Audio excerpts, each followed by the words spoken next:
Bonsoir à tous, bienvenue, merci d'être sur TNTV en ce mercredi 3 décembre. Toutes nos excuses pour ce retard. À la une ce soir, les grèves de reins suspendues au CHPF.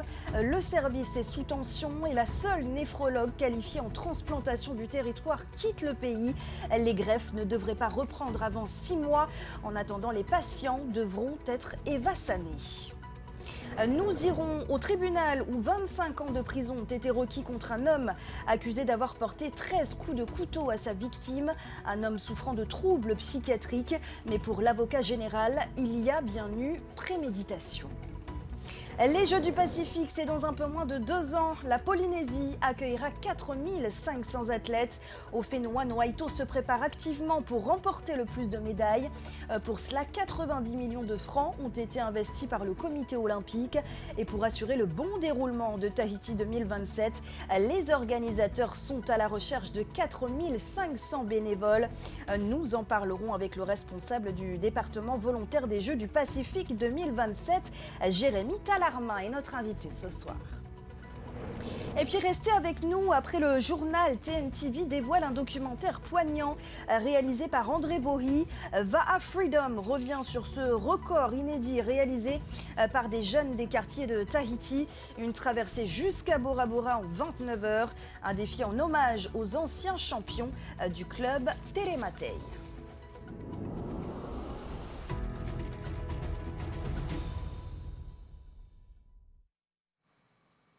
Mais d'abord, ce décès en plein jour à Punaauia sur le parking Mille Délices.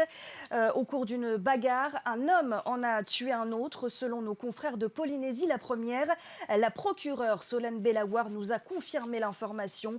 La victime est décédée sur place après avoir été frappée par un objet contondant, peut-être une fourche ou bien une pioche. L'auteur présumé a été arrêté peu après par la police municipale et les gendarmes. Il s'agirait d'un SDF et la victime serait un retraité. Écoutez ces premières réactions du maire de la commune, Tavana Simplicio Lissan. Il réagit au micro de Huanui Atuariva et Quentin Lacour. Le drame s'est déroulé aux alentours de 14 heures avec une agression par arme d'un individu connu dans le secteur, un SDF qui fréquente les lieux, sur un couple aussi bien connu de la commune qui habite PK16. Un couple que je connais personnellement, qui passe aussi et qui souvent aussi participe aux nettoyeurs du site qui ont ramassé et qui ont vu ce tas-là amassé, donc en face de Mille Délices, qui probablement sont allés pour essayer de récupérer les boîtes. Malheureusement, ça a été mal je pense, interprété par les SDF qui a agressé. Je peux rassurer toute la population du secteur en disant que ça y est, la personne a été retrouvée, connue de tous d'ailleurs du secteur, sous le nom de Gringo. Voilà. Voilà, et l'enquête permettra de déterminer les circonstances de ce drame. Je vous le disais en titre, c'est donc une annonce particulièrement lourde pour les patients en attente d'une greffe de rein. Révélée par nos confrères de Radio 1 ce matin, les transplantations sont suspendues à l'hôpital du Taoné où la seule néphrologue qualifiée quitte le territoire. Il faudra attendre juillet 2026 avant une reprise de l'activité alors que le service de néphrologie est déjà sous tension. Les explications de Nicolas Pérez et Esther Cuneo. À situation exceptionnelle, décision exceptionnelle. Le CHPF suspend les greffes de reins pour 6 mois. Un choix difficile, dicté par un impératif de sécurité. Le sous-effectif chronique dans les spécialités clés ne permet plus de garantir des conditions de prise en charge suffisantes pour un acte aussi lourd qu'une transplantation. Vous savez, l'activité des greffes, c'est une activité qui est complexe, qui part finalement d'une équipe de coordination en passant par le laboratoire, les services de chirurgie pour la greffe, la réanimation et in fine aussi le service de néphrologie et d'hémodialyse pour des consultations un peu spécialisées qui sont rapprochées en post-greffe. Donc ça, c'est effectivement une activité qu'on tient depuis 2013.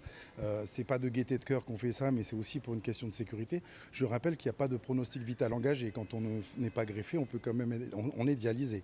Le service de néphrologie, qui devrait compter 10 à 11 praticiens, n'en compte plus que 6. Une situation chronique qui fragilise toute la chaîne de transplantation. On se bat presque tous les jours pour essayer de recruter des gens qualifiés. Mais effectivement, on a un système qui craque parce que le sous-effectif chronique met en difficulté les équipes. Après, il y a des choses qui sont faites au CHPF. On ne peut pas dire qu'on n'anticipe pas.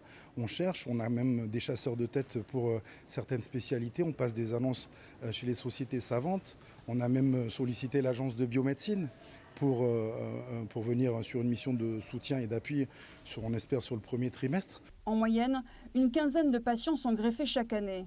Cette année, 120 patients sont en attente d'une greffe. Pour l'instant, aucune évacuation sanitaire n'a été nécessaire. Les malades restent en dialyse en attendant la reprise de l'activité. Mais le CHPF espère rétablir la situation avant 6 mois, si les recrutements aboutissent.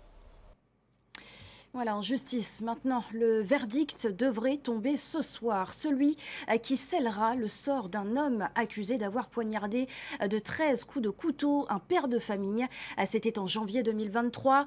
Assassinat ou coup de folie, la question était au cœur de ce procès durant 3 jours. Pour l'avocat général, il y a bien eu préméditation. Il a requis 25 ans de prison.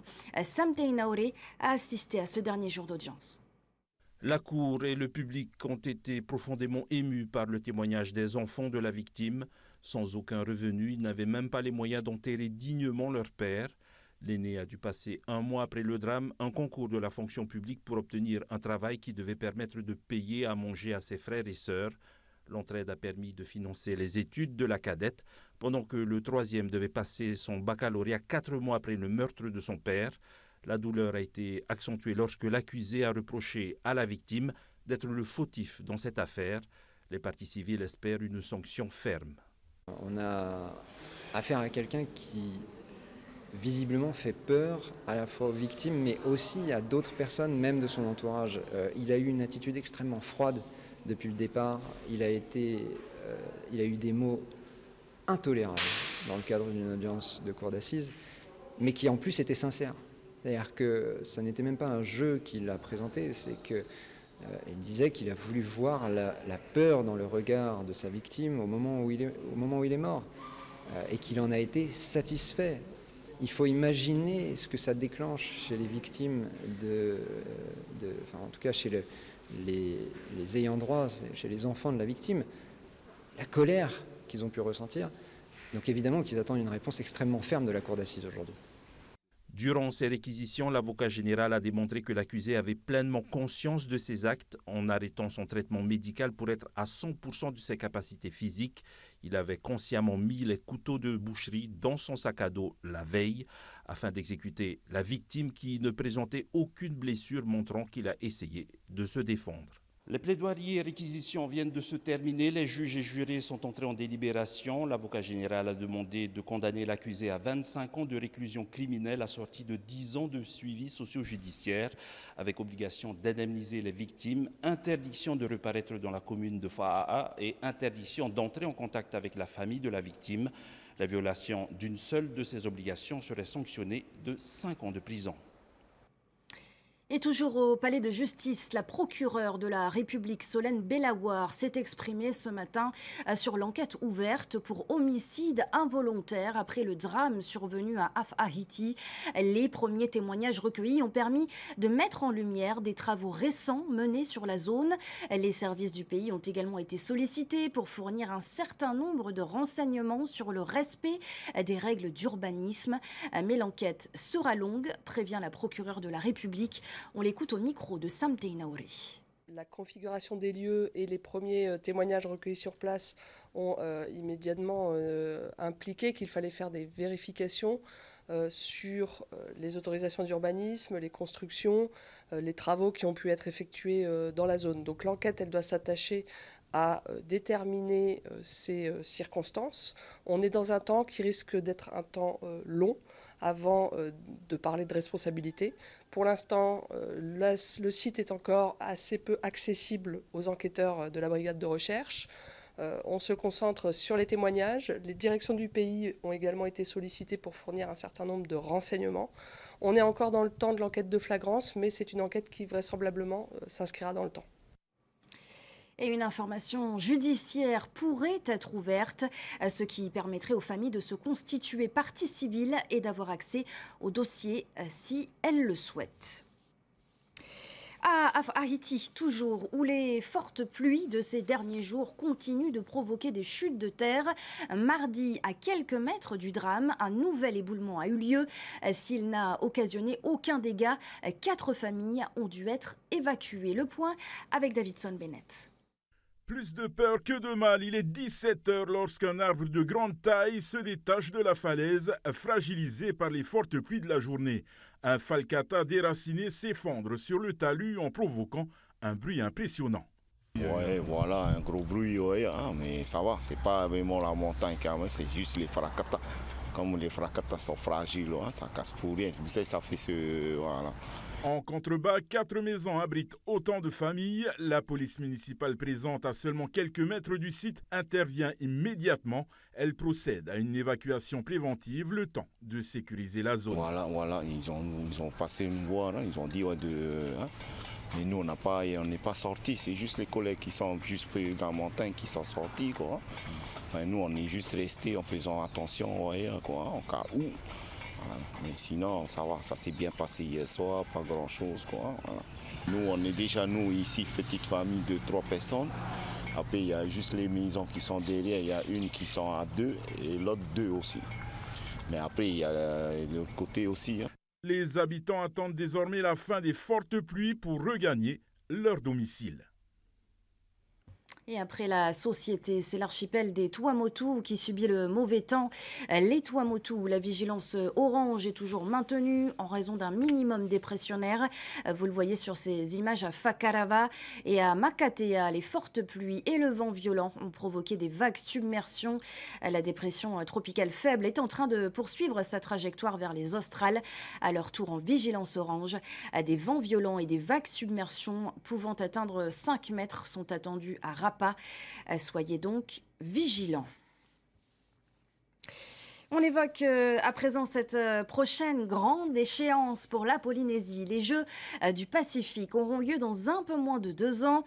D'ores et déjà, le comité olympique lance une grande offensive sportive. 90 millions de francs injectés pour la préparation de nos 400 athlètes.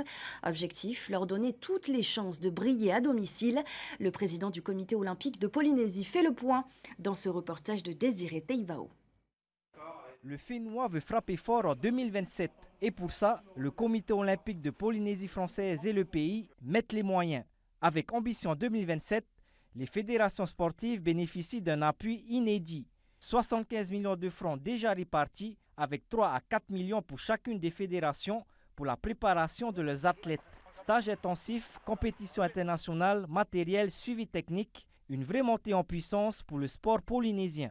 La différence que l'on a aujourd'hui avec Ambition 2027, et nous on l'a vécu dans les fédérations, c'est qu'auparavant, chacun se débrouillait comme il pouvait dans le cadre de la demande, je dirais, de subvention de fonctionnement et demander une part pour la préparation et elle était très minime, ce qui ne permettait pas de préparer au mieux nos athlètes. Je pense qu'avec ce système d'ambition, avec de la rigueur, avec du contrôle, aujourd'hui on a un outil qui devrait nous permettre d'améliorer la performance.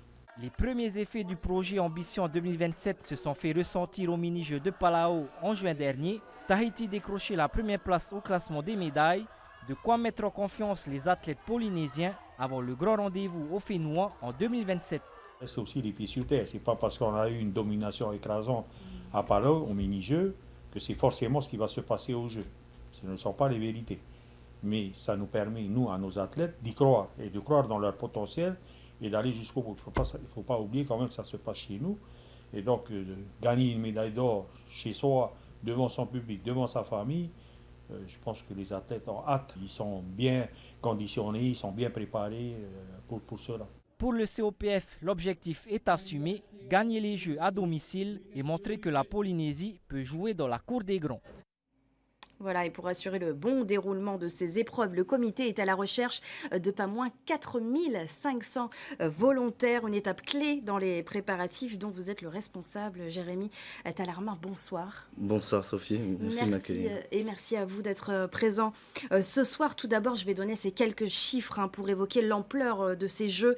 C'est donc 4500 athlètes attendus, 24 pays, 24 disciplines et 30 sites de compétition. On imagine que 4500 volontaires, ce n'était pas de trop pour un événement d'une telle ampleur. Tout à fait, c'est pour ça que j'aimerais faire la comparaison directement avec les Jeux olympiques qui ont eu lieu l'année dernière. Donc vous vous êtes occupé également. Exactement. Donc l'année dernière, on recherchait 250 volontaires pour une épreuve et 48 athlètes. Aujourd'hui, on recherche 4500 volontaires pour plus de 300 épreuves et plus de 4500 athlètes. Donc c'est pour ça que ce chiffre 4500 est là aujourd'hui. Tout à fait justifié.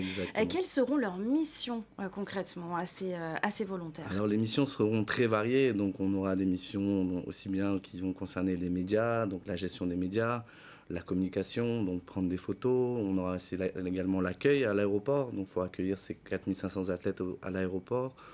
On aura également la distribution des uniformes, parce que les uniformes sont importants. Donc la distribution des uniformes des volontaires, des staffs, des juges, des arbitres. On aura également la distribution des accréditations. Donc on va toucher vraiment tous les secteurs. Donc les postes sont vraiment ouverts à tous et pour tout le monde. Quelles seront plus concrètement les qualités qu'ils devront avoir? Est-ce qu'il faudra parler anglais par exemple? Encore une fois, vu que les postes sont très variés, donc on recherche vraiment tout profil. On n'a pas de restrictions en termes de langue. On demande au moins de parler français, c'est le minimum requis. Mais on aura des postes où il faudra parler très bien anglais. On sélectionnera les profils qui seront plus adaptés. Mais on a des postes où on ne parlera pas du tout anglais. Donc ceux-là sont vraiment ouverts à tout le monde. Il y a un âge requis, une limite? Oui, malheureusement, on a un minimum requis, c'est 18 ans. Mais après, il n'y a pas de maximum requis. Il n'y a pas de limite. Exactement. J'ai 90 ans. J'exagère bien sûr, tu es le bienvenu. Mais tu es le bienvenu. Donc, parmi les critères, il y a l'âge. Est-ce qu'il y a d'autres critères qui sont requis? À date, non, il n'y a pas de critères. Les seuls critères qu'on demande, c'est au moins de savoir parler un minimum français, c'est tout, pour pouvoir communiquer, pour pouvoir qu'on puisse échanger les uns avec les autres. Est-ce qu'ils auront des formations? On imagine bien Oui, ces volontaires, comment ça va se passer? On va proposer des formations pour différentes étapes. On va proposer une formation générique qui va préparer les volontaires au volontariat. Qu'est-ce que c'est le volontariat? Plus des formations spécifiques qui seront plus adaptées aux missions qu'ils vont faire en 2027. Et après, des formations sur site pour les mettre en situation. Et pour trouver donc tous ces bénévoles, vous lancez officiellement ce samedi au Parc Aofei le programme Atia Tourou afin de commencer donc à recruter. Comment est-ce que vous avez pensé cet événement samedi? Alors on l'a pensé parce que déjà, dans un premier temps, le 5 décembre, c'est la journée mondiale du bénévolat. On en profite du coup pour cet événement, notre événement Atia Tourou, de le faire le 6 décembre. Donc il y a un week-end qui va nous permettre d'accueillir tout le monde. Tout le monde est le bienvenu. On l'a pensé pour célébrer dans un premier temps le bénévolat, bien évidemment, et nous aussi mettre en avant notre programme volontaire. Donc c'est une journée qui se veut être festive, donc ouverte à tous. Et alors comment ça va se passer sur place? Qu'est-ce que le public va pouvoir découvrir? Le public va pouvoir découvrir du coup notre village des associations. Nous avons convié 9 associations qui sont présentes cette journée-là. Donc on a des associations en lien avec le handicap. Donc la fédération Tenyu Teuma sera présente, en lien avec l'environnement. La fédération Teora Naho sera présente également. D'autres associations de jeunesse seront également présentes. On pense à Avenir étudiant qui sera là pour représenter un peu les bénévoles étudiants. On aura également des ateliers d'immersion qui va permettre en fait à la population de découvrir quelles seront les missions justement en 2027. Donc sera animé par le comité organisateur qui va proposer justement des petits ateliers d'immersion courts de 1 à 2 minutes pour découvrir un peu les métiers, les missions de 2027. Il sera possible aussi de se préinscrire donc sur place. Tout à fait. Pour devenir volontaire. Exactement. Donc c'est un peu un privilège qu'on veut offrir à tous les participants qui viendront cette journée-là. Donc ils auront la possibilité de se préinscrire. Donc c'est une première étape pour l'inscription qui, elle, arrivera plus tard en mars 2026. Où une plateforme sera une plateforme de recrutement sera mise en ligne et elle sera ouverte du coup à tout le monde à ce moment-là. Mais, du coup, ceux qui seront à l'événement auront le privilège de pouvoir se préinscrire et être les premiers à cibler les postes qu'ils veulent pour 2027. Et vous me parliez de juillet 2026 lorsqu'on s'est entretenu tout à l'heure. Ce sera donc la date limite pour les inscriptions? Tout à fait, c'est une date limite qu'on aimerait fixer. On espère avoir les 4500 pour juillet et pouvoir du coup qu'eux puissent savoir sur quel poste ils seront déjà d'ici juillet 2026. C'était justement ma dernière question. Vous restez confiant? 4500 volontaires, c'est énorme. C'est énorme, mais nous savons comment fonctionne le Polynésien, comment a toujours fonctionné le Polynésien. Nous avons cette fierté-là, cet événement, c'est le nôtre. Ce n'est pas les JO, encore une fois, mais c'est le nôtre. Cet événement nous appartient à nous, peuple polynésien. Donc nous comptons sur chaque Polynésien pour se l'approprier cet événement et rendre fier. Et on veut que, voilà, on est fiers pour notre pays. Et on va, comme le disait le président Louis, les Jeux vont être une réussite chez nous, grâce à nous. Et les volontaires sont donc appelés, ou tout le public bien sûr, samedi au parc Paofei. Merci beaucoup Jérémy Talarmin d'avoir été notre invité ce soir. Après Tahiti, hier, Raiatea célébrait aujourd'hui la journée internationale du handicap dans une ambiance décontractée. Pour l'occasion, un Handi Fun Run a eu lieu cet après-midi, organisé par le centre Humahere. Il a permis à près d'une centaine de participants de prendre part à cet événement inclusif, un moment de convivialité, de partage et d'unité pour la cause du handicap. Écoutez les réactions de la présidente de l'association Humahere Raromatei. Elle est au micro de Jessica Doucet. Parce que le 3 décembre, ça marque la journée internationale mondiale du handicap. Donc on a voulu marquer le coup pour une première fois ici à Raiatea. Il y en a qui sont sur fauteuil roulant, il y en a qui courent, il y en a qui marchent. On a voulu mettre ensemble cela pour pouvoir faire cette course. On va dire c'est une course, mais c'est une course pour tout le monde. On est là pour s'amuser, pour trouver de la joie, c'est tout. Et on parle à présent de ce documentaire poignant sur cet exploit réalisé par des jeunes des quartiers difficiles de Tahiti. Souvenez-vous, nous vous en parlions fin septembre. Ils ont relevé le défi de relier Tahiti à Bora Bora en 28 heures. Une équipe emmenée par André Vohi et une course inspirée des anciens rameurs du club Terematei dans les années 70. Ce soir, nous vous proposons un documentaire sur cette traversée record. En voici un avant-goût raconté par André Vohi. Voilà, tu viens de le réaliser, notre rêve à nous.